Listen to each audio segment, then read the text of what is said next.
Guys, welcome to my vlog. So for today's video guys, I'm going to share to you kung ano yung mga gifts na natanggap ko last Valentine's Day. Currently February 28 na po and this is the last day of the month. And ngayon ko lang pong napagdesisyonan na mag-video. Alam niyo na, sobrang busy tayo sa buhay-buhay natin. So sabi ko talaga sa sarili ko, nung natanggap ko tong mga to, sabi ko, gusto ko i-video ko siya, gusto ko i-vlog ko siya, gusto ko siya i-share sa inyo. Medyo late lang tayo, but anyways, talagang hindi ko talaga siya tinanggal kung nasan man siya ngayon. Talagang hindi ko siya nilagay kung saan siya dapat nakalagay, kahit na naglinis na ako ng kwarto ko, kasi nga gusto ko nga siyang ipakita sa inyo. Last February 14 is talagang meron kaming ginawang color game challenge. So, nauso siya nung last Christmas. Dapat talaga gagawin namin siya last Christmas, but hindi nga namin siya nagawa kasi nga sobrang hirap umorder dito online. Aabutin talaga siya ng 2 weeks, 3 weeks, 1 month or 2 months bago mo siya ma-receive. And hindi na namin siya nagawa, kaya napagdesisyonan namin na February 14 na lang, which is nung Valentine's Day na lang nga namin siya gagawin.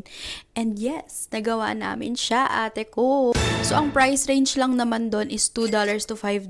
So, 10, tama ba? 10 kami nun, Roy G. Biv. And may mga colors kami mga idinagdag. But anyways, basta yung color game challenge na yun. So sisimulan ko na guys, hindi na ako magpapatumpik-tumpik pa. I-share ko na sa inyo kasi sobrang na-excite talaga ako. So ang nabunot ko nun is red. Ilagay ko na siya sa office. So ang pinamigay ko nun is KitKat, Doritos, Kool-Aid na cherry. So yun yung mga pinamigay ko nun. Basta imaginein nyo na lang pack siya lahat, like sama-sama. Sa color red, yun yung mga pinaagaw ko. Para makagalaw-galaw tayo at para ma-share ko sa inyo, mapakita ko ng maayos sa inyo yung mga nakuha ko. Syempre, i-clip ko kayo dito. Like, hello, vlogger tayo. Ako talaga namang karir na karir niya, diba? So, Roy G. Biv nga yung color namin na yon. So, yung red, okay na. Which is ako ngayon nakabunot nun. Hindi ko na siya mapapakita sa inyo kasi nga, dinala ko na siya sa office. So, next one is orange. So, sa orange, guys, ang nakuha ko is talagang hindi ko naman to ine-expect. Ako kasi, nung time na yon, hindi na ako nakafocus. Wala ko talagang target lock. Meron akong isang target lock. So, mamaya malalaman nyo yun. So, orange, ang nakuha ko is Kinder Joy. And yes, super happy ako nang nakuha ko to kasi nga, favorite ko ang Kinder Joy. Talaga namang, ngayong nagka-work ako, talagang ini-spoil ko yung sarili ko sa Kinder Joy. Kinder Joy, the best.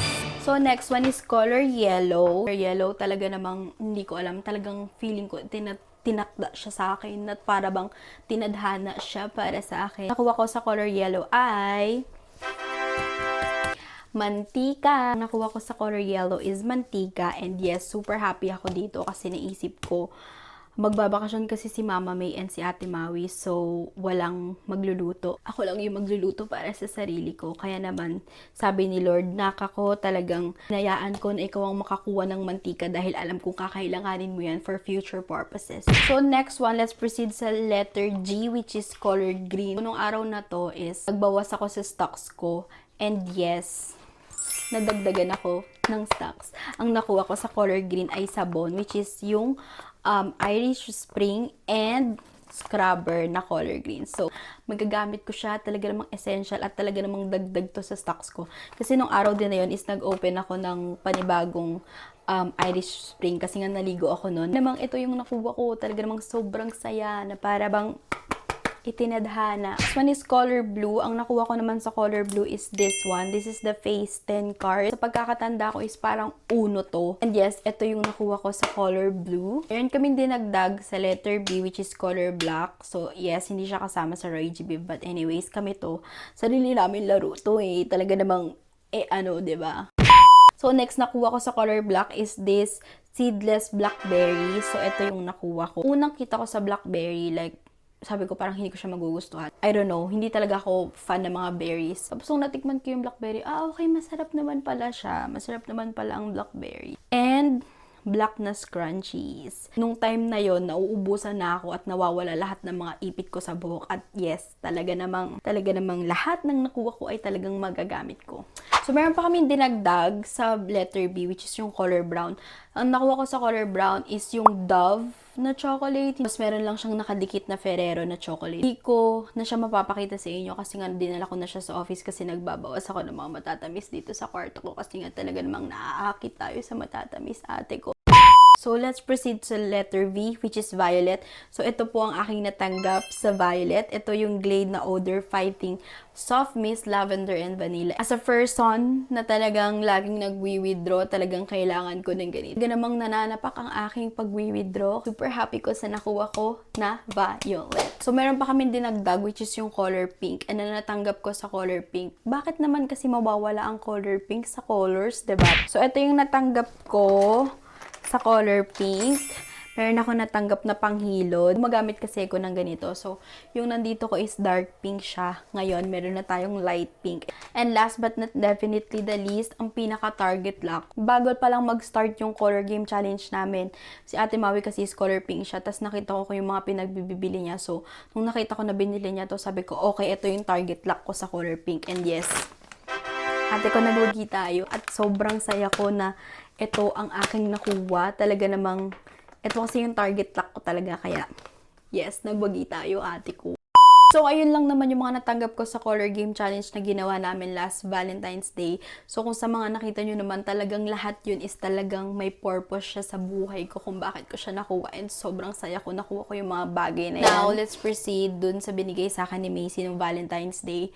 So, of course, magpapatalo ba si Macy? Kahit milya-milya yung layo namin sa isa't isa, talagang hindi siya magpapatalo na magbigay ng regalo at ng surprise. Pero yung asawa ko, alam niya na kung ano yung mga gusto kong chocolate. And yes, binilan niya ako ng Kinder Joy, 3 Kinder Joy. So, aside dun sa nakuha kong Kinder Joy dun sa color game challenge, is binigyan pa po ako ng asawa ko ng talagang 3 Kinder Joy pa. So, alam ni Macy lahat ng mga chocolate na gusto ko. And yes, M&M's na color pink. Hindi ko to favorite. Like, hindi ko favorite yung color. So, yung next one na gift niya sa akin, meron siyang story time. So, meron akong gustong long sleeve sa next sweatshirt. Basta, meron akong gustong sweater sa next na gusto ko siyang bilhin. Kaso, inisip ko kasi $20 siya. Tsaka, puro sweater na kasi ko sa closet ko. Tinago ko siya. Sabi ko, okay, itatago ko siya. Babalikan ko to kapag meron akong extra. Kasi nga, hindi ko naman siya kailangan. Like, marami naman akong sweater, ba't ko siya bibilin, diba? Every time na nagpupunta kami ng next, sinecheck ko talaga kung nandun pa siya. Yung huling check ko sa kanya, ate ko nawala siya. And guess what? Binili siya ni Macy Ann. So, ito yung 8 bells. 8 bells lang naman siya na maroon na sweater. Kasi naisip ko, sabi ko parang ang puti ko tignan. Kaya gusto ko siyang bilhin. Kaya pala siya nawala kasi binili pala siya ni Macy. So, syempre, hindi man mabibili ni Macy ang lahat ng to kung hindi dahil sa ate niya at sa mga kasabot ni Ate Maui dyan. So, thank you so much po sa inyo sa pag-help sa aking asawang minamahal na si Macy. So, yung last na gift niya sa akin is talagang, eto, lagi ko siyang sinasabi kay Macy na bibilin ko to kapag pauwi na ako ng Pilipinas or pag nasa Pilipinas na ako kasi meron din naman siya sa Pilipinas. And ate ko, si Macy na po yung bumili sa akin. Binila niya ako ng keyboard. This is the Yunzi B75 Pro mechanical keyboard. Sobrang in love na in love ako dito. As in, lagi ko siyang pinapanood sa TikTok. I-share ko siya sa inyo, guys. So, ganito siya. Hindi ko siya ginagamit sa office kasi nga sabi ko, sa Pilipinas ko to gagamitin. Isip ko kasi, kapag halimbawa na ginamit ko siya sa office, baka maingayan lang yung mga katrabaho. Siyempre, respeto rin sa mga kasama natin sa trabaho. Nung nakita ko to, talagang sobrang kilig na kilig ako kasi sabi ko, bakit naman kasi deserve ko ba to? Ito siya, guys. Hindi ko alam. Ako lang siguro ang nakaka-appreciate sa kanya. As a person na mahilig sa mga ganitong bagay. Tingnan nyo. Wow! Nakikita nyo ba yan? Sobrang ganda niya. Open ko to, guys. May ilaw siya. Ayan. Hindi ko alam kung nakikita nyo, but yan, may ilaw siya. Yung sounds niya. Ang pinaka nagustuhan ko dito, aside sa color pink siya, itong heart na to. Diba? Sobrang ganda niya. Like, hindi ko lang siya ginagamit sa office kasi nga, niisip ko lang din syempre yung mga katrabaho ko. Baka mamaya, hindi nila magustuhan yung tunog ng keyboard. Kaya hindi ko talaga siya ginagamit sa work. But yes, iuwi ko po yan ng Pilipinas. Gagamitin ko yan sa Pilipinas. Meron siyang magandang kalalagyan sa Pilipinas. So, ayun lang naman, guys. Ayun lang naman yung mga natanggap ko last Valentine's Day. Talaga namang sobrang saya ng aking puso sa mga natanggap ko. Maliit na bagay man yan, mura man yan, mahal man yan. Sobrang na-appreciate ko. And ayun lang guys, hindi ko alam kung kailan pa ako ulit mag-video. Tignan natin, malaman natin sa mga susunod na kabanata. But I hope you enjoyed this video. I'm so sorry kung medyo walang kakwenta-kwenta lang para sa inyo nitong video na to. But anyways, gusto ko lang naman siya i-share sa inyo. Gusto ko lang i-share sa inyo yung mga blessings na natanggap ko last Valentine. And yun guys, thank you for watching and I hope to see you to my next video. Bye!